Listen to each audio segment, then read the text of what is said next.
घडलेली जी घटना आहे ती अतिशय अतिशय दुर्दैवी आणि कुठेतरी मला वाटतं की बीड जिल्ह्याच्या जी जी प्रतिमा आहे त्याला काळीमा फासणारी आहे.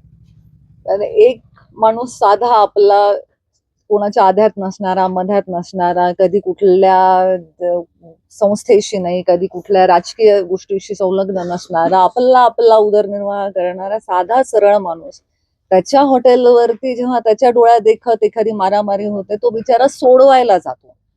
आणि त्याच्यामध्ये असं नाही की रागाच्या भरात कोणी त्याला एखादा बुक्का मारलाय, हातपाय मोडलाय. त्याचा थेट जीव घेण्याचाच प्रयत्नाच्या उद्देशाने त्याच्यावर जो हल्ला झाला ह्याचा कितीही तीव्र शब्दात निषेध केला तरी ते कमीच आहे.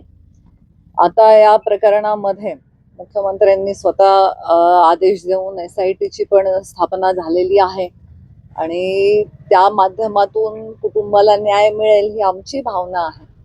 मी आज यांच्या भेटीसाठी आले म्हणजे या जिल्ह्यामध्ये कधीही कुठलीही दुर्दैवी घटना घडेल आणि गोपीनाथ मुंडे परिवार त्याच्यामध्ये सहभागी झाला नाही असं कधी झालेलं नाहीये. तर संवेदना माझ्या व्यक्त करण्यासाठी मी त्यांच्याकडे आले आहे.